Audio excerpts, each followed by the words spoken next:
Selamat pagi, sahabat pembelajar, di mana saja Anda berada. Kita berjumpa lagi di seminar online di Indonesia Belajar. Saya Dewa. Baik, Indonesia Belajar adalah sebuah media untuk belajar yang berisi tentang motivasi, inspirasi, dan pengetahuan dari para narasumber terbaik Indonesia. Dan Indonesia Belajar hadir dalam platform mobile aplikasi yang bisa Anda download di Google Play Store dan Apple App Store. Dan Anda juga bisa klik website kami di indonesiabelajar.id. Untuk Anda yang ingin update informasi tentang seminar-seminar online yang kami selenggarakan atau agenda-agenda event lain, silakan pantau terus di indonesiabelajar.id. Baik, sahabat pembelajar, seminar pagi hari ini seperti biasa di Selasa pagi jam 10.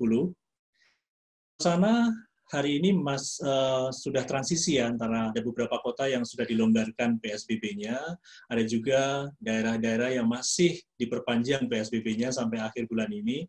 Tapi ini tidak membuat kita patah semangat ya, tetap semangat terus untuk menghadapi hari-hari ini.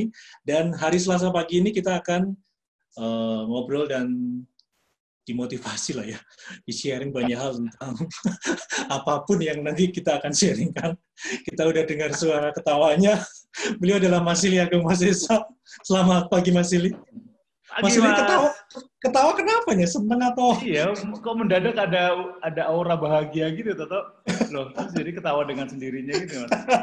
Biasanya kalau ketawa tiba-tiba tuh abis ini ada keberuntungan, Mas. Wah iya, betul. Memang kalau kita rajin memberikan senyuman pada siapapun ya, terutama untuk sesama, itu sepertinya memang kita menjadi lebih bahagia ya. Benar, saya setuju Mas Silly, kalau orang bahagia, orang senyum bahagia itu mendekati keberuntungan ya, titik keberuntungan gitu ya. Betul. Nah pagi hari ini juga kita masih nerusin yang kemarin, kita masuk ke part 2 ya. Jadi habits, happy, go lucky, cara gampang jadi orang yang beruntung. Nah makanya saya coba implementasikan dari ilmu minggu lalu, Mas. Saya coba tersenyum, kemudian bisa membuat Mas Silly tersenyum. Saya juga bangga juga nih, udah berhasil. Sukses berarti, Mas. Sukses ya. Satu latihan kecil sebenarnya senyum. Saya nggak tahu juga tadi kok langsung ngelantur ngomong PSBB gitu ya. Tapi ini kenyataannya memang harus dihadapi ya, karena vaksin belum ditemukan, kemudian PSBB udah ada yang mulai dilonggarkan, artinya ini bisa mendongkrak membuat gairah lagi ekonomi kita ya. Oke, Mas Silly, sebelum Mas Silly melanjutkan tentang pembahasan habits, happy, go lucky, saya ingetin untuk sahabat pembelajar, Anda bisa berinteraksi. Kalau Anda ingin tulis chat, ya silakan tulis saja, ketik pertanyaan atau sharing atau apapun lah ya. Atau juga Anda bisa buka mic, nanti kita langsung ngobrol-ngobrol aja, santai aja di pagi hari ini bareng Mas Silly Agung Mahasiswa. Salah juga nih ngomongnya nih. Belibet, Mas Silly Agung Mahasiswa. Harus benar nih. Mas Silly Agung Mahasiswa ini adalah seorang brand revenue consultant. Jadi banyak sekali pebisnis yang pada hari ini masih banyak yang prihatin, berpikir keras untuk bagaimana keluar dari situasi yang sulit ini ya. Nah, kalau Anda bingung, belum ada yang bisa diajakin ngomong, nanti saya kasih nomor teleponnya Mas Silly. Ya. Oke, Mas Silly. Ini tips kedua ya, jadi membuka peluang bagi orang lain itu beruntung nanti saya juga. Betul. Oke, Mas. Minggu lalu kita bahas mengenai 2 kunci besar, yaitu permudah jalan orang lain, kemudian 100% berbakti pada orang tua ya. Mungkin bisa direview dulu Mas untuk yang minggu lalu, Mas. Iya, jadi kita review yang kemarin ya. Artinya kan memang paling menyenangkan itu menjadi orang yang paling beruntung lah gitu ya.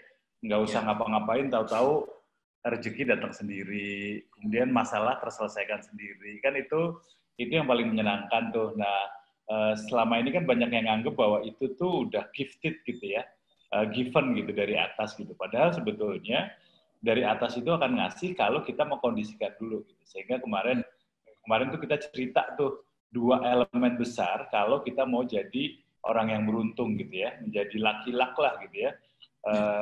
Itu yang pertama adalah kita berbakti sama orang tua. Baik orang tua kita sudah meninggal atau belum gitu. Kemudian yang kedua, bagaimana memberi jalan ke orang lain. Nah, itu dua basis yang kita obrolin kemarin tuh. Kalau misalnya orang tua kita udah meninggal, ya kita teruskan kebaikan-kebaikan yang sudah dilakukan oleh beliau gitu. Rata-rata misalnya menjalin silaturahmi, terus hubungan dengan apa ya, dengan kakaknya, dengan adiknya itu diterusin.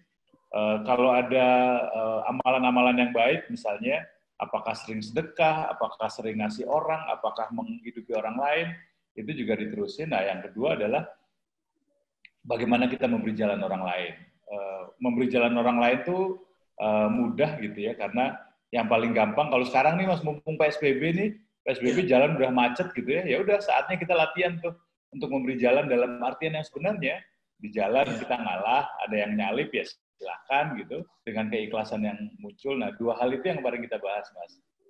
Mudah-mudahan ini kalau yang kemarin dengerin dan meraktekin gitu, hari ini udah ada yang beruntung gitu. Yang tadinya jomblo dapat jodoh misalnya gitu kan. Yang sudah berjodoh kemudian segera menikah misalnya. Kan paling murah menikah sekarang, Mas. Itu juga keberuntungan kan. Maksimal cuma boleh ngumpul 10 orang. Wah, udah. Menikah online ya kan. Nikah online gitu kan. Nanti pakai GoPay, pakai OVO gitu, ngirim sumbangannya pakai GoPay, pakai OVO gitu. Tapi lain lagi kalau pengantinnya ngirimnya pakai GoFood, Mas. Hidangannya dikirim pakai GoFood gitu ya. Itu kan saling menguntungkan tuh. Nah itu, nah sekarang itu yang kemarin. Nah sekarang kita akan bahas sebetulnya itu kan yang di luar nih, Mas. Yang di luar yang kita lakukan terhadap orang lain. Gitu ya. Sekarang, Mas. Yes. Sebelum ke situ, saya ada kepikiran terlintas tuh. Tadi kan kalau PSBB kita coba memberi orang lain lewat dulu gitu kan. Itu kan sudah action ya, Mas. Sudah action. Kadang-kadang saya dengar cerita atau saya mengalami sendiri, kita sedang punya niat niat yang kuat aja, udah merasa wah, aku baru niat aja udah beruntung. Itu benar nggak sih, maksudnya? Yes, itu benar. Kalau Yohanes Surya bilang itu mestakum, Mas. Semesta mendukung gitu. Jadi jadi begitu kita niatin aja itu udah semesta itu, atau yang pemilik semesta lah ya. Pemilik semesta tuh udah mulai ngebukain jalan tuh. Sehingga itu sudah poinnya udah satu lah gitu ya. Poinnya udah satu, itu yang makanya banyak yang bilang niat itu yang harus dijaga dulu nih. Kalaupun kita belum bisa jalanin, yang penting niatnya aja dulu dijaga. Gitu, Mas. Artinya orang itu kalau punya niat aja udah bisa langsung merasa beruntung atau diberikan keberuntungan, berarti sebenarnya dia nggak sadar ya, kemarin-kemarin sudah melakukan, bukan hanya niat tapi sudah melakukan ya. Yes. Itu banyak yang kayak gitu ya. Jadi beberapa case gitu, Mas, ketika kita ngobrol gini gitu, tahu-tahu ada yang tanya, oh iya Pak, saya sudah jalanin itu gitu. Atau kadang-kadang kita balik tuh, misalnya kita ada satu forum gitu, forum internal ya, misalnya in-house gitu. Kemudian kita tanyain, coba di antara kalian siapa yang sering kalian anggap sebagai orang yang paling beruntung gitu. Nah itu orang-orang yang beruntung itu kita tarik ke depan gitu, kita tanyain, Mas, kebiasaan dia apa aja sih? Kita belajar dari orang yang dianggap beruntung sama teman-teman lain. Nah itu akan kebuka tuh kebiasaannya apa aja gitu. Dan biasanya itu jadi orang lebih efektif karena teman-temannya sendiri kan. Itu, Mas. Ya, dan saya ingetin juga untuk sahabat pembelajar bahwa ini rangkaian dari serial personal branding ya. Jadi ini bukan bicara masalah hoki atau apa untung-untungan gitu, tapi ini ada ilmiahnya ya. Ilmiahnya ini sebagai dasar serial personal branding ya. Artinya kalau kemarin minggu lalu saya mengkaitkan bahwa ketika kita mau berbuat baik, memberikan jalan pada orang lain, itu efeknya ke brand personal kita jadi lebih kuat ya. Oke, Mas, silakan Mas, lanjut lagi Mas. Maaf tadi saya potong. Thank you, Mas. Jadi kalau mau ada yang tahu basis ilmiahnya, bisa baca bukunya Yohanes Surya, Mas, ahli fisika gitu ya. Jadi memang secara rumus fisika ini pun terbukti gitu loh, bahwa ketika kita berbuat baik itu ada rumus-rumus yang dibaca oleh alam dan dijawab oleh alam sesuai dengan niat kita. Jadi monggo, saya nggak tahu buku itu masih ada nggak ya, Mas Takung ya, bukunya Pak Johannes Surya atau konsep beliau lah gitu ya. Itu kelihatan tahun 2000-an banget. awal kayaknya. 2000-an awal tuh, 2000-an awal. Nah, itu Mas, jadi nanti basisnya di situ. Kalau misalnya ada teman-teman yang mau, buat teman-teman yang saintis gitu ya, yang mau belajar lebih dalam, silahkan. Tapi kalau yang buat prakteknya, nah sekarang kita belajar tentang prakteknya gimana nih Mas? Oke, siap. Ya. Nah, jadi saya langsung aja ya Mas ya. Ya Mas. Jadi kan apa aja sih sebetulnya yang harus kita bangun gitu terhadap diri kita sendiri. Kan kita tadi mau ngasih jalan, kemarin udah, mau ke orang tua kemudian udah gitu. Nah, cuman kan memang ada beberapa kendala nih, bagaimana kalau kita bukan orang yang silaturahimnya bagus gitu. Atau kalau banyak orang, kita selama ini orang-orang yang soliter nih. Orang lain susah paham sama kita gitu. Sehingga ya jangankan untuk ngasih jalan orang lain. Kita bisa duduk di deketan sama orang lain aja udah bagus gitu loh. Nah, itu kan kita harus ngelatih diri dulu nih di dalam nih Mas, gimana caranya gitu. Nah, ada beberapa hal gitu ya yang kita sebut sebagai latihan impresi lah Mas. Latihan impresi, karena kan impresi pertama itu kan akan menentukan gitu. Kalau kita misalnya main tenis atau main badminton gitu, serve awal itu akan menentukan kita sukses apa enggak gitu. Nah, makanya kan ini sama nih, sekarang kita bicara kesan pertamanya akan kayak apa gitu. Kesan pertama itu akan menentukan selanjutnya terserah Anda gitu kan. Nah, jadi gimana kita ngebangun impresi dulu? Kita bangun ya impresi yang paling sederhana atau yang paling banyak kita anggap bagus adalah kalau kita orang yang ganteng. Kalau kita orang yang cantik gitu ya, bahkan banyak yang bilang kalau orang cantik sama orang ganteng itu separuh masalah udah selesai, Mas. Oke. Kan gitu, gitu ya. Saya nanti kasih testimoni, Mas. Boleh. Oh iya, Mas, benar. Sebagai kelompok orang ganteng harus kasih testimoni, Mas. Iya, Mas. Separuh masalah tuh selesai gitu. Tapi tergantung niat kita, Mas. Karena saya punya beberapa klien gitu yang secara fisik bagus gitu, ganteng gitu, dan cantik juga, secara badan juga bagus gitu, tapi justru setengah masalah selesai, tapi justru dengan fisiknya itu setengah masalahnya lagi datang gara-gara fisiknya itu, Mas.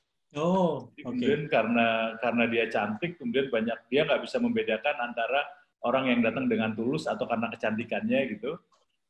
Dia nggak bisa membedakan orang ini tulus karena memang hatinya baik atau karena ngelihat dia cantik atau karena ngelihat dia ganteng gitu ya. Tapi makanya kemudian biasanya niat awal itu yang kemudian kita benahin. Nah, tapi oke lah, cantik dan ganteng kan relatif ya Mas ya.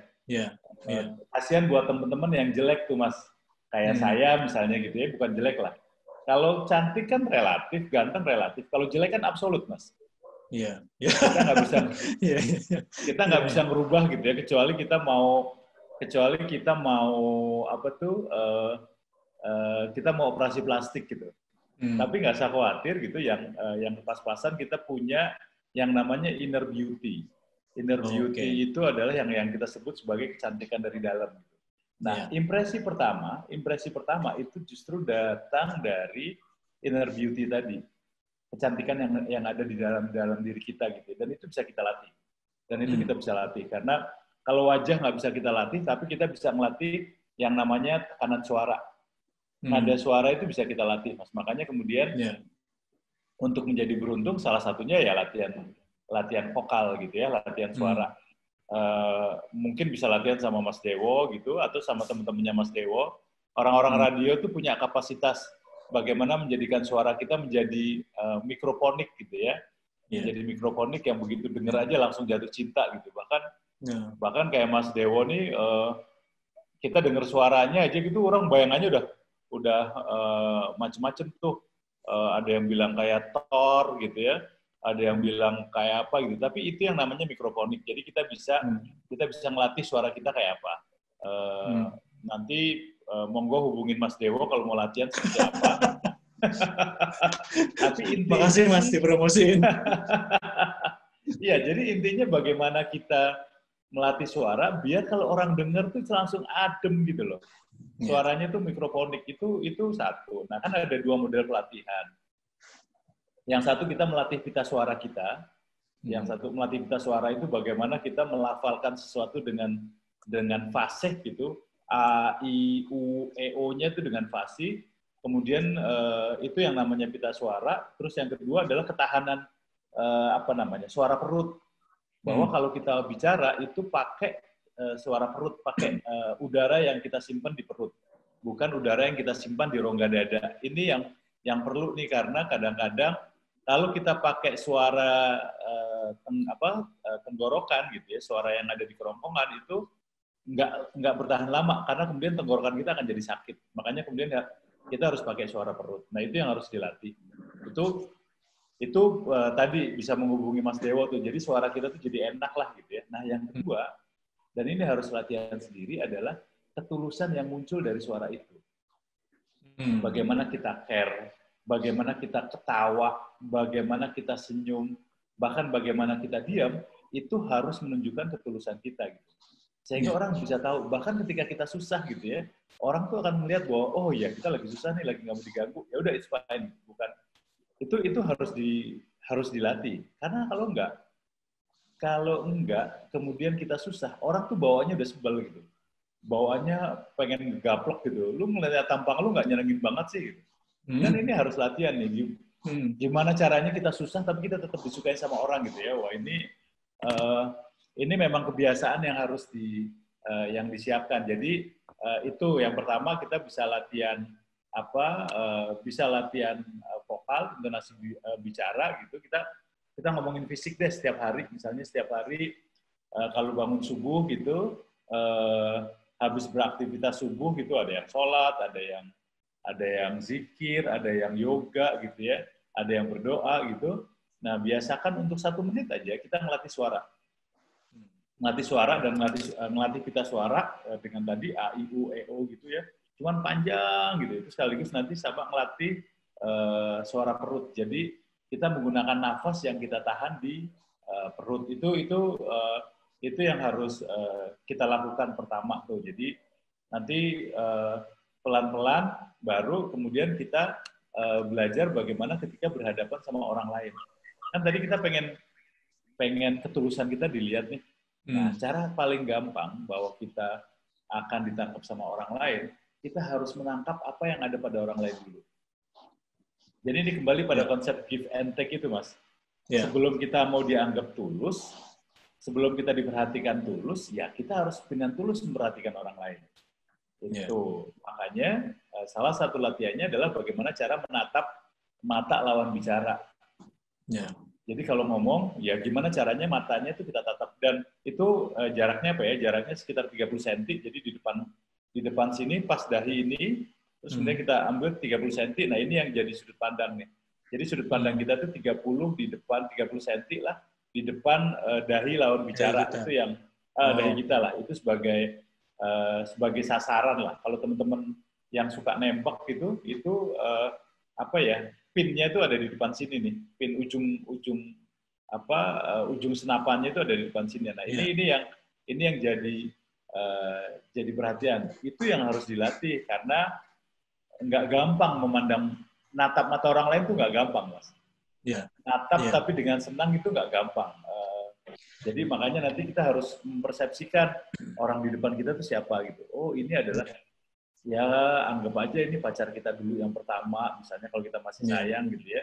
Ya kalau sakit hati ya nggak usah gitu. Atau anggap aja seperti orang tua kita gitu. Sehingga pas ngomong sama dia itu personifikasinya adalah personifikasi orang yang kita cintai. Orang yang kita sayangin. Ini yang perlu. Nah, makanya ini yang perlu latihan nih, Mas. Perlu latihan. Jadi bagaimana cara menatap mata itu juga perlu latihan.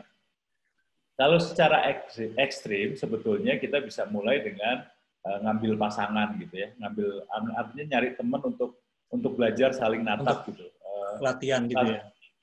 Untuk latihan. Jadi latihannya itu yang paling simpel sih, udah kita natap, terus nggak usah diatur, kita berdua saling tatap gitu, lama-lamaan gitu. Siapa yang paling lama gitu, sambil ada yang sampai keluar air matanya gitu ya.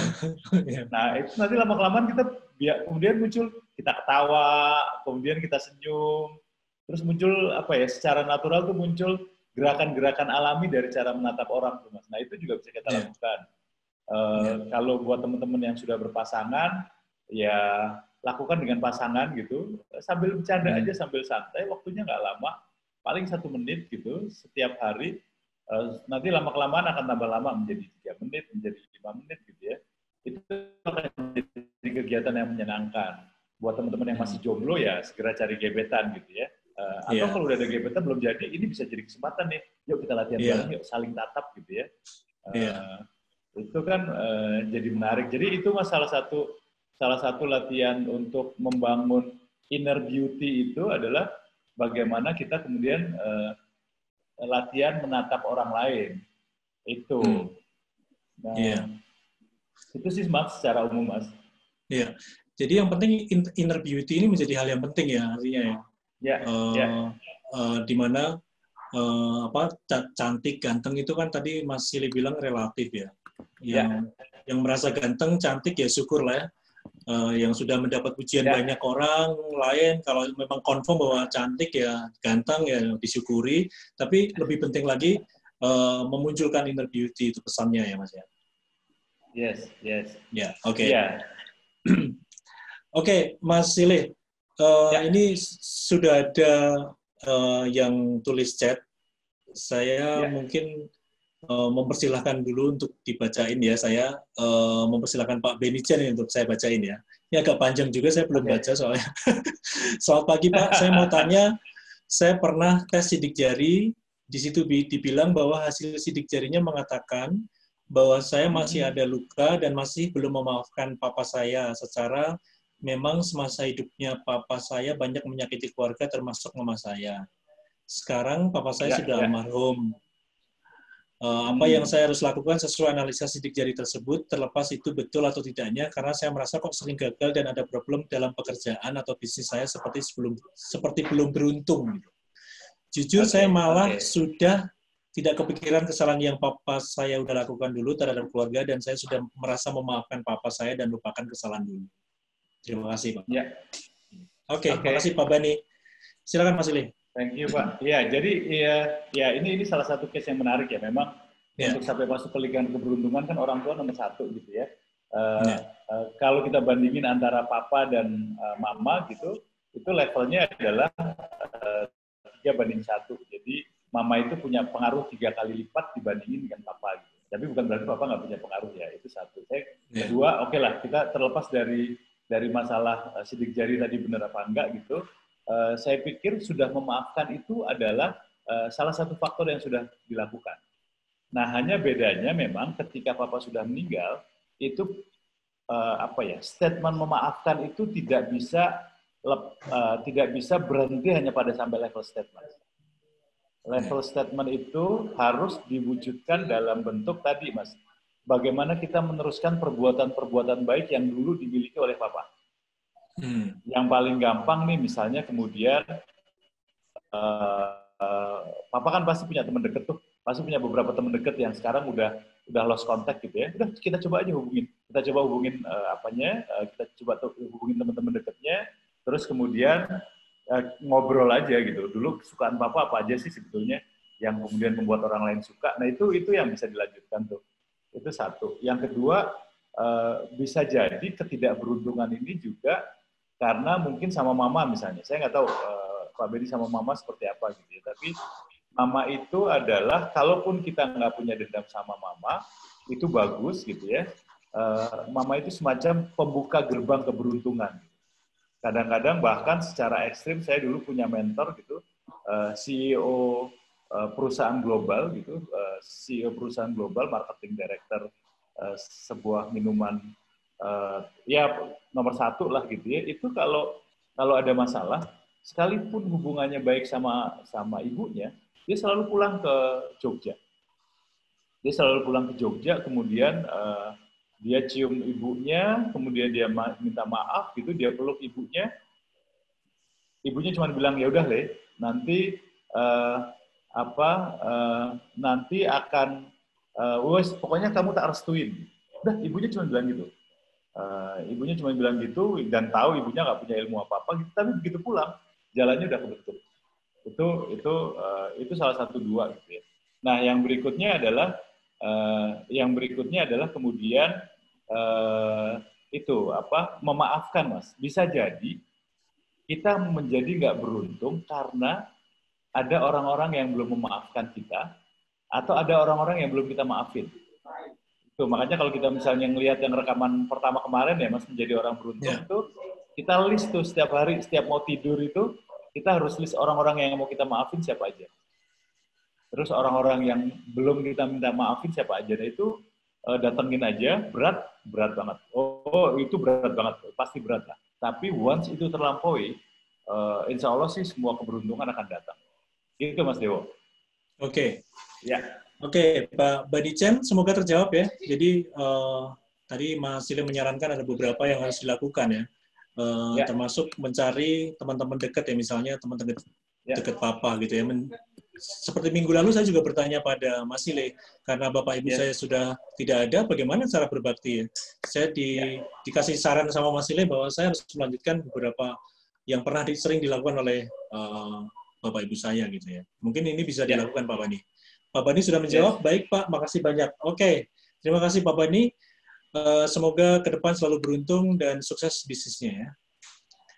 Saya lanjutkan ya Mas Sile. Ada Ibu Akila ini ya. Ibu Akila.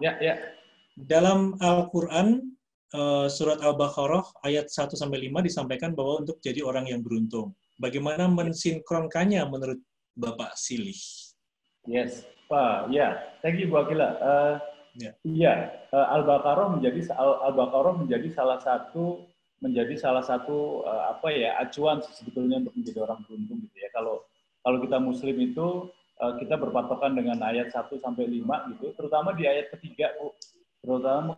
Di ayat ketiga gitu, bagaimana kita menangkap sesuatu yang tidak dapat ditangkap oleh panca indera gitu.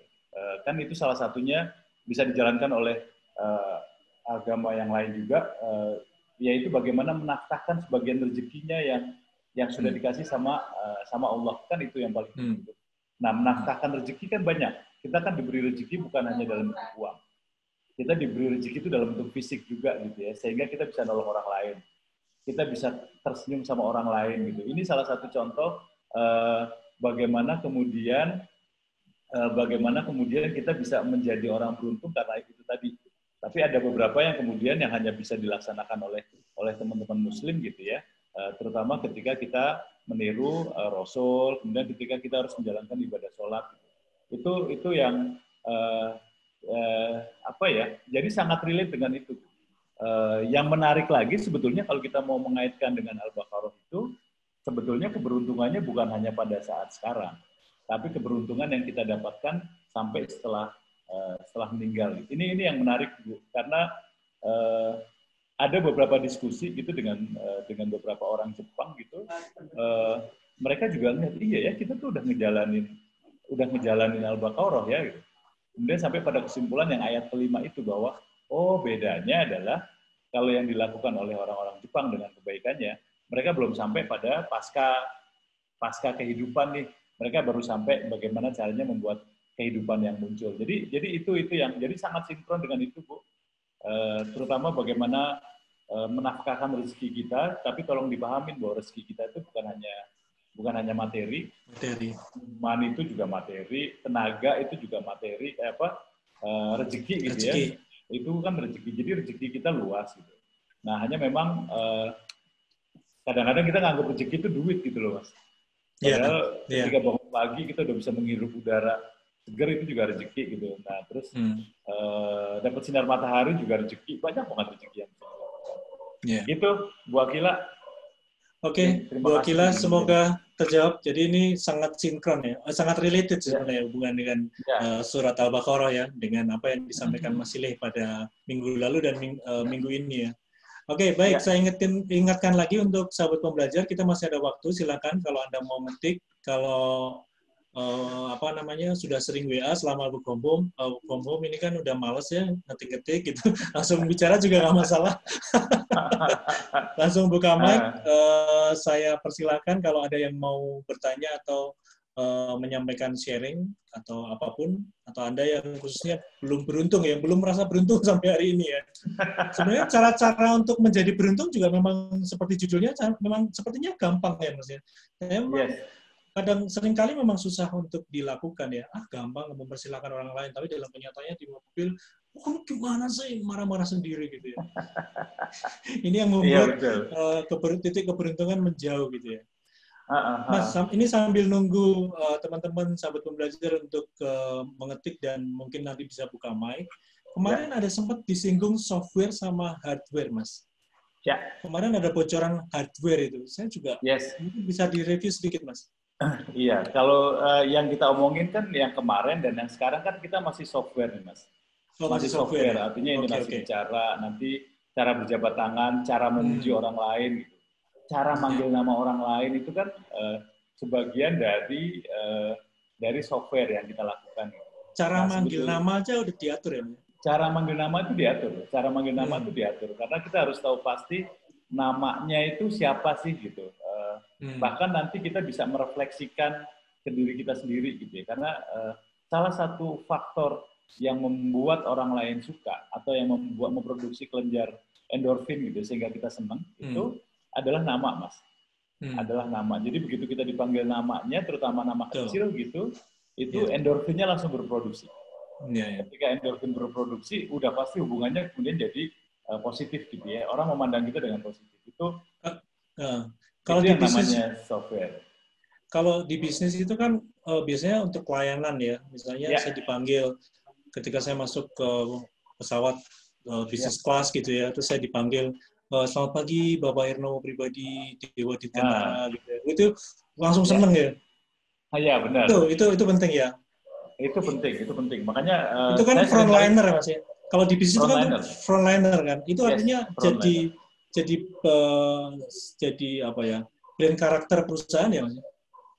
Ya itu jadi brand karakter. Kemudian orang yang kita panggil kan dia udah endorfinnya berproduksi tuh. Sehingga pengalamannya akan menjadi positif. Karena kemudian kelenjar dan itu sifatnya natural, Mas. Artinya nih orang mau bilang enggak, gua kalau dipanggil nama saya nggak akan memproduksi kelenjar endorfin gitu, nggak mungkin. Itu udah otomatis dia akan berproduksi sendiri. Nah itu yang makanya ya kalau kita tadi kan konsep kita give and take tuh. Jadi kalau misalnya tadi Mas kita ngomongin di pesawat ada pramugari, ada pilotnya kan pasti ada namanya. Udah kita duluan yang nyebut namanya. Gitu. Kita duluan yang nyebut namanya, udah mereka jadi lebih senang kan layanan kita juga jadi lebih bagus.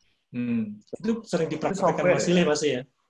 Oh pasti Mas. Tapi ya jangan sampai minta nomor handphone lah.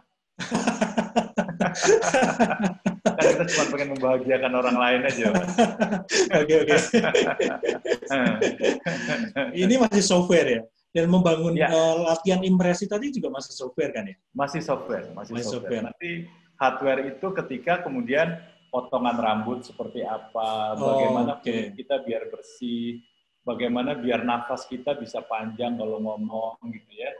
Bajunya, baju yang apa yang cocok buat kita gitu. Celananya celana yang seperti apa itu yang namanya hardware Mas. Karena nanti kita belajar juga tuh. Kita belajar yang bagus, terus kemudian baju yang kayak apa, baju itu kan selain berdasarkan bentuk tubuh kita, dia kan juga dengan berdasarkan kepala kita nih Mas. Kepala kita kelihatan gede atau kepala yang normal atau kelihatan yang lebih kecil daripada ukuran umum gitu. Nah itu nanti akan pengaruh baju yang kita pakai bentuknya seperti apa gitu. Terus nanti sampai pilihan ini Mas, pilihan leher. Pilihan leher itu mau yang kecil yang seperti ini atau ada kerahnya gitu, itu akan menentukan kita tuh modelnya seperti apa. Terus kita mau bervariasi apa enggak atau ada yang satu warna itu juga akan menentukan gitu. Sampai sebetulnya kalau di personal branding itu sampai pada berapa jumlah baju yang kita miliki. Berapa jumlah baju yang kita miliki, terus kemudian sampai pada katakanlah kita misalnya dengan konsep yang kita bikin kita hanya boleh punya 15 baju. Nah, itu nanti kita sampai pada kalau kemudian kita beli baju baru, baju yang lama kita kasih ke siapa? Oke. Jadi ada Konsepnya siklus, itu sampai situ tuh. Jadi ya, siklusnya, siklusnya ada. Siklusnya ada, kemudian keberuntungannya juga jadi tetap jalan. Ini sih. Oke. Jadi memang kita ngelatih keberuntungan lah, Mas. Iya. Itu. Oke. Luar biasa. Mas ini ada 2 yang sudah ngetik ini. Ibu Elvi ya, Ibu Elvi. Halo Pak, ada tips tambahan nggak bagi yang orang wajahnya jutek seperti saya? Ini Ibu Elvi sendiri yang bilang ya, bukan saya. Saya hanya membacakan. Seringkali sudah berusaha senyum dengan tulus, masih suka dikomenin. Katanya jutek banget, padahal udah usaha senyum maksimal banget. Hahaha. Ini udah senyum dulu nih. Oke, gimana Mas? Oke. Ya. Yes. Nah, ini latihannya. Nah, ini Bu, ini salah satu latihan yang bisa dilakukan, Bu, sama pasangan Ibu misalnya untuk coba saling natap aja dulu, nggak usah berusaha tersenyum. Nggak usah berusaha tersenyum, cari pasangan gitu ya. Cari pasangan untuk coba latihannya dari tadi dari pandangan mata. Kita coba belajar mandang orang dulu, tapi dengan teman dekat gitu ya. Dengan teman dekat itu latihan pertama, lakukan aja 1 menit. Kemudian naik menjadi 2 menit gitu. Nanti lama-lama di situ akan kelihatan inner beauty kita muncul. Kalau sudah itu seminggu pertama misalnya kita latihan itu, seminggu berikutnya adalah kita ngasih komentar terhadap sesuatu yang baik dari lawan bicara kita. Kalau serumah misalnya serumah gitu, mungkin untuk pertama agak susah gitu ya. Tapi kita cari sesuatu yang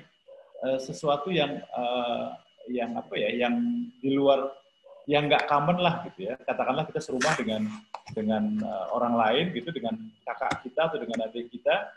Kemudian dia tahu pakai baju hari ini warnanya hijau gitu ya. Ya udah kita sapa aja dengan hijau itu gimana sih? Gila ya, lu kalau pakai warna hijau tuh kulitnya jadi kelihatan gimana gitu. Terus kalau lagi belum mandi gitu masih kelihatan ini, lu belum mandi aja udah kelihatan seger gitu. Tapi itu basisnya harus sesuai dengan kenyataan gitu ya. Jadi nggak mungkin kalau bangun tidur gitu masih rembes terus kemudian kita bilang, gila lu bangun tidur aja udah kayak mau kondangan gitu kan. Nggak mungkin, tapi memang itu belajar. Itu kita pelajarin kayak gitu. Itu kita pelajarin kayak gitu. Jadi ngasih komplimen istilahnya, ngasih komplimen personal. Kalau ada orangnya kita langsung ngasih ke sosok orangnya, boleh dari bajunya, boleh dari apanya gitu. Kalau kemudian itu sudah, kemudian kita gantian komplimennya kan tadi ngasih komplimen dalam bentuk non-materi gitu ya. Nah, berikutnya adalah yang latihan kita memberikan komplimen dalam bentuk materi. Ngasih minum, ngambilin minum, bikinin teh, bikinin kopi gitu. Atau ngasih sesuatu aja, ngasih apa kayak barang yang kita punya gitu. Itu latihan ketiga, Mas. Itu latihan ketiga yang bisa kita lakukan. Kalau perlu secara rutin gitu ya. Nah, nanti akan kelihatan orang akan gila ya, lu sekarang udah nggak jutek lagi ya gitu. Ini sebetulnya lebih banyak ke dalam ini. Itu ketiga, latihan ketiga. Kalau ketiga masih belum sukses juga, ya mau nggak mau harus kita lakukan yang namanya hipnosis, Mas. Ya, maksudnya hipnosis itu bukan datang ke psikolog ya. Kita coba deh ngerenung. Kita setback ke belakang. Kira-kira ada nggak masa lalu kita yang masih belum selesai? Satu-satu tuh caranya, kalau nggak mau datang ke psikolog ya, kita ambil catatan gitu, kita tulis aja hal-hal yang menyakitkan apa aja sih, tulis satu-satu gitu, nanti di list gitu. Nah nanti satu-satu kita selesaikan lagi. Nah, itu semakin sedikit sih mudah-mudahan juteknya udah nggak ada tuh Mas. Gitu Mas. Itu sih Bu, mudah-mudahan membantu ya. Ya berproses ya Bang. Berproses ya, harus dilatih ya. Yang paling terakhir tuh menarik juga ya, melihat setback ke belakang gitu ya. Kira-kira udah dilakukan, bisa-bisa itu masalah yang kemarin belum selesai bisa sampai sekarang ya, tanpa sadar ya nasibnya ya. Oke, semoga Ibu Evi terjawab dengan penjelasan ya. Masa lalu lah. Itu ya. Bu. Oke, semoga terjawab Bu Evi. Ya. Saya lanjut. Ini ada langsung saya bacain dari Ibu Evi lagi. Wow, poin terakhir sepertinya harus saya lakukan, Pak. Terima kasih banyak, sarannya sangat membantu. Sama-sama Bu Evi. Ya. Kalau masih belum lagi, nanti langsung kontak Mas Ile ya. Mas Ile ini alumni UGM ya. Fakultas Fakultas apa Mas? Psikologi ya Mas? Psikologi ya. Psikologi ya. Psikologi, tapi masih berobat jalan, Bu. Oke. Saya lanjut ya Mas, ada Pak Ya. Suhaili Adri, bagaimana cara untuk menyapa seseorang yang belum pernah kita temui sebelumnya, Yes. dan dia adalah seorang yang sangat penting dalam kelangsungan kerjasama bisnis kita, sehingga Yes. orang tersebut merasa beruntung berbisnis dengan kita. Oke. Menarik juga nih. Ini menarik, Mas. Siapa? Nggak kelihatan di sini. Suhaili. Mas Suhaili. Mas, ini tergantung karakter Mas Suhaili akan seperti apa gitu kan. Ini sangat tergantung karakternya Mas Suhaili. Kan bisa jadi karakter Mas Suhaili adalah orang yang apa ya, istilahnya tuh orang yang gapiak, kalau orang Jawa bilang. Gapiak itu ketemu orang udah nggak ada barrier. Udah nggak ada personal barrier gitu ya. Itu pertama yang harus dipahami dulu. Mas Suhaili itu tipe orang yang ada barrier nggak ketika ketemu orang baru. Gitu loh. Kalau misalnya ada barrier itu harus dihilangin dulu. Barrier itu harus dihilangin dulu gitu ya. Kalau nggak ada barrier itu bisa langsung. Nanti kita ada pelatihan, maksudnya gini Mas, untuk melatih untuk nggak ada barrier itu juga gampang gitu ya. Tadi konsep keberuntungan itu. Kalau kita melakukan beberapa urusan yang tadi, itu kemudian barrier terhadap orang baru juga nggak ada. Tapi kita ambil contoh yang berat aja ya. Anggap aja Mas Suhaili itu punya hambatan lah, barrier ketika ketemu orang baru. Berarti kalau kitanya ada hambatan ketemu orang baru, kita harus pakai yang namanya medium. Medium untuk masuk ke orang baru itu, gitu ya. Nah, ini yang harus kita lakukan. Medium itu ada banyak modelnya. Medium itu bisa orang lain, apakah teman kita, atau teman bapak itu yang akan kita temuin, gitu ya, itu yang namanya medium. Atau bisa juga medium benda, adalah benda-benda yang ada di sekitar orang itu. Benda personal ya. Benda personal itu salah satu konsep dasarnya. Nah, nanti secara teknis baru kemudian kita nggak bicara terhadap gini, kita nggak bicara langsung ke orang tersebut. Ini kalau ngomong kita pakai medium ya, Mas. Kalau kita pakai medium, misalnya kalau kita ngajak orang yang memang kenal sama dia, atau kita tracking, gimana caranya mencari medium yang gampang. Kalau misalnya ternyata ini benar-benar baru, nggak ada teman kita yang kenal sama dia, kita juga nggak kenal sama teman dekatnya dia. Ya udah, mau nggak mau kita harus effort. Effortnya apa? Kita cari namanya. Ya, kalau istilah anak sekarang tuh kita kepoin lah. Kita kepoin di Google namanya gitu, sehingga kita dapat sosmednya. Itu yang paling penting. Nanti di situ akan kelihatan tuh, oh dia sukanya apa, hobinya di mana yang paling diceritain. Karena kan konsep sosmed itu adalah konsep apa yang mau dipuji sama orang lain, Mas. Jadi kan cara memuji orang paling gampang itu adalah di sosmed. Kalau melihat sosmednya suka masak, itu ajak ngomong aja tentang masakan. Kalau konsepnya suka dengan keluarga, ajak aja ngomong tentang anak, tentang keluarganya gitu ya. Nah, ini hal-hal yang harus dilakukan. Jadi jangan jangan asal pakai common sense. Kalau zaman dulu tuh gini, kalau zaman dulu tuh udahlah ngomongin keluarga, udah pasti suka, belum tentu. Ngomongin keluarga tuh belum tentu nyaman buat dia gitu. Jadi ya jangan langsung ke keluarga, cari yang lain. Itu cara untuk, itu yang namanya medium, Mas.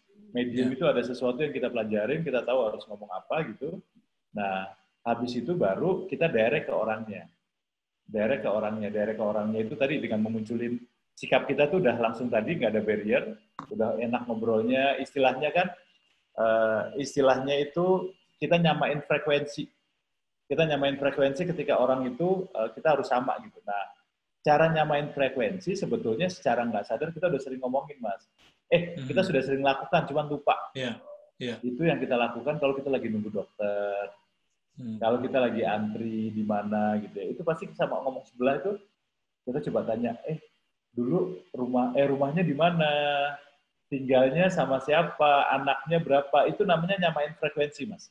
Itu secara natural sudah ada. Nah, nanti kita bisa tanya, sampai kemudian dapat satu bahan pembicaraan yang sama. Nah, masuk di situ frekuensinya. Oh, ternyata sama-sama anak psikologi UGM ya, angkatan berapa gitu. Ingat nggak sama dosen ini gitu. Itu salah satu nyamain frekuensi. Itu namanya kita cairin suasana. Udah kita cairin suasana, kan kita udah punya amunisi yang kita cari di googling tuh gitu. Ya udah kita ngomongin, kalau dia suka berkuda kita ngomongin tentang kuda gitu. Itu salah satu cara. Nah, ketika udah cair, ketika dia udah ngomong, nanti ditunjukkan dalam bahasa tubuh, Mas. Kalau bahasa tubuh itu kita belum kenal sama orang gitu, pada awal, dia pasti akan gini nih, tandanya masih gini. Dia masih ngasih jarak nih. Tangan nih masih jadi jarak lah, gitu ya. Atau kadang-kadang ada orang profesional, tangannya nggak seperti, tangannya udah gini, tapi kakinya masih nyilang, Mas. Nah, kalau kaki masih nyilang, berarti dia masih, ada kan kakinya itu masih kayak orang bersila gitu sambil duduk. Berarti dia masih ngasih barrier tuh. Ya kita masih ngobrol santai lagi. Nanti sampai kemudian tangannya lepas, kakinya udah nggak ada, nah baru kita bisa ngomongin tentang bisnis. Jadi poinnya sih gitu, Mas. Ya. Gitu. Oke. Pak Suhaili Adri ya, semoga terjawab ya. Ya. Oke. Ini Pak Banichan juga ngetik lagi, Pak Silih, apakah saya bisa minta nomor HP Bapak? Monggo, nanti bisa minta sama Mas Dewo. Saya nomor handphone cuma satu kok. Saya tulis langsung di sini aja ya, biar everyone know ya. Boleh. Monggo. Langsung buka praktek. Juga ada kayaknya deh. Iya ya. Monggo ditulis aja, Mas. Gimana ya, orang terkenal susah. Nomor teleponnya di mana-mana. Oke, Pak Bani, sudah saya tag ya nomornya Pak Silih. Silakan langsung di-save. Terus Pak Suhaili tadi, siapa frekuensinya? Oke. Ya. Jawab ya. Ada langsung muncul lagi, mau tanya bagaimana cara jelaskan bisnis ke aplikasi WA step by step-nya. Oke. Harus ini. Ini sih kita ngomongin tentang digital ya berarti ya. Agak beda, tapi saya jawab lah. Sebetulnya sih itu simple sih, Pak Rusli. Kita bisa pakai yang namanya WA for Business. WA for Business itu nanti kita gabungin dengan sosmed yang kita punya gitu ya. Sosmed yang kita punya. Artinya ada Instagram, ada Facebook. Let's say kita bermain di Instagram sama WhatsApp dulu deh. Instagram sama WhatsApp. Nah itu kan kemudian kan nggak enak kalau kemudian kita panjang lebar cerita di WA gitu. Terus kemudian kita apalagi broadcast gitu ya kan jadi agak nggak enak tuh. Itu yang, nah kalau WA for Business itu keuntungannya adalah itu. Jadi kita mainnya di Instagram, kemudian kita ngobrol di Instagram. Karena kalau masuk lewat WA secara ujuk-ujuk gitu, orang pasti akan reject gitu. Jadi bikin Instagram, nanti kalau Instagramnya sudah bagus, kita bisa istilahnya tuh di Instagram tuh swipe up. Begitu swipe up gitu atau diklik, itu langsung masuk ke WA kita. Jadi istilahnya tadi kita kita menjaring target market dulu di sosial media, baru kita kirim ke WA. Jadi jangan sampai sebaliknya tuh, bagaimana kemudian tahu-tahu di WA group kita langsung promo gitu ya, padahal itu bukan WA group bisnis, jadi ya mendingan main di sosial media. Gitu sih Mas Dewa, ini agak menyimpang. Mohon maaf. Ya. Menyimpang, tapi digital ini salah satu core atau set, aku nggak tahu bisnisnya masih. Iya, itu salah satu beda nomor telepon kayaknya. Oke, Pak Rusli, semoga terjawab ya Pak Rusli ya. Iya. Oh, terima kasih, mantap. Oke, ada juga. lagi sahabat pembelajar yang ingin menulis chat atau ini saya masih bisa buka lagi. Sekalian nanggung, ini udah lewat waktu, tapi mungkin kita tuntaskan. Kalau nggak ada ya sebenarnya Mas Ili, saya berpikirnya bahwa hari ini ngomongin hardware ya, ternyata memang masih software-nya banyak banget ya. Masih ada lagi yang masih disimpan Mas, software untuk untuk Mas Ili sharingkan ke kita. Iya, sebetulnya software yang masih ada itu ini Mas, cara memuji orang lain sama cara manggil nama orang lain Mas. Kan tadi kita udah ngomong sampai cara menatap gitu ya. Kemudian nanti ada yang namanya body contact, Mas. Body contact tuh cipika-cipiki, jabat tangan, pelukan, itu juga masih jadi obrolan juga tuh kalau misalnya kita mau ini mungkin minggu depan kali ya. Minggu depan ya, berarti ada part 3 ya ini ya. Iya, part 3. Jadi sesi ketiga ya. Oke, Mas Ili, kita cukupkan sampai di sini dulu. Karena ternyata masih banyak juga hal-hal menarik bagaimana cara gampang menjadi orang yang beruntung ya. Habits, happy, go lucky. Nanti kita lanjutkan untuk minggu depan sesi part 3 ya. Jadi sesi ketiga. Terima kasih Mas Ile Agung Wasesa yang sudah memberikan pencerahannya pagi hari ini. Komplit sekali. Meskipun masih banyak yang harus kita ketahui juga ya bagaimana menjadi orang yang beruntung. Saya juga mengucapkan terima kasih untuk sahabat pembelajar yang sudah bergabung pagi hari ini di seminar online. Ya. Ada yang ngechat lagi, saya baca dulu ya Mas, mohon maaf sebentar. Pak Dewa, untuk jadwal seminar boleh tahu, bisa info di mana jadwal seminarnya. Oke. Ibu Jogita Kaur, Ibu Jogita ya, mudah-mudahan Ibu ini, nggak salah saya, Anda bisa download aplikasi indonesiabelajar.id di Google Play Store dan Apple App Store. Jadi Indonesia Belajar disambung .id gitu ya. Jadi indonesiabelajar.id. Anda bisa langsung searching. Kalau Anda pakai Android, Anda bisa di Google Play. Kalau Anda pakai Apple, bisa di Apple App Store. Atau bisa klik juga di website kami di indonesiabelajar.id ya. Udah sekalian jelasin Ibu Jogita, sekalian promosi lagi Indonesia Belajar.